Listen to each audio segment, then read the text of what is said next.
అదే అదే తేడా. కదా. కానీ ఒకటి సార్, సామాజికవేత్తగా నిన్న అన్నా హజారే చేసిన వ్యాఖ్యలు దీనికి సంబంధించి, అసలు రాజకీయాల్లోకి వెళ్ళొద్దన్నాను, ఈయనే వెళ్ళారు అనేది. రాజకీయాల్లోకి వచ్చిన తర్వాత, లేదంటే ఇలా అధికారంలోకి వచ్చిన తర్వాత ఇలాంటి అవినీతి మరకలు అంటుకుంటాయా? ఇలాంటి అవినీతిలో చిక్కుకుంటారా? ఒక సామాజికవేత్తగా ఉంటే ఏ గొడవ ఉండేది కదా. అక్కడే రాంగ్ స్టెప్ పడిందా కేజ్రీవాల్‌ది? రాజకీయాల్లోకి రావాలి, అధికారం పొందాలి అని అనుకోవడమే. ఇప్పుడు బేసిక్గా నీలో ఉండే నిజాయితీని బట్టి ఉంటుంది. మాణిక్ సర్కార్ త్రిపురలో సుదీర్ఘకాలం చేశాడు, ఆయన మీద ఏం మచ్చ ఉందండి? జ్యోతి బసు సుదీర్ఘకాలం పాటు చేశాడు, ఏం మచ్చ ఉంది ఆయన మీద?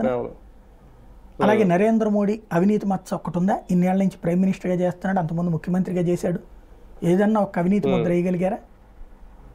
కేవలం అదానీని వ్యాపారం చేపిస్తాడు, ఈ తప్పించి ఈ రూపాయి తిన్నాడని ఏమైనా ఉందా?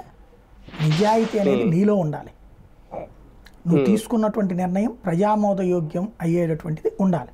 ప్రజామోదం కాకపోయి కూడా ఉండొచ్చు, కానీ నీ స్వార్థం కోసం అయ్యి ఉండకూడదు. ఇప్పుడు అక్కడేంటి అసలు అన్నా హజారే ఉద్యమానికిలో కేజ్రీవాల్ ఎవరికి గుర్తున్నాడు? ఢిల్లీ వాళ్ళకి గుర్తున్నాడు అంతే. దాన్ని క్యాష్ చేసుకున్నాడు కేజ్రీవాల్. అన్నా హజారే ఉద్యమాన్ని క్యాష్ చేసుకున్నాడు కేజ్రీవాల్.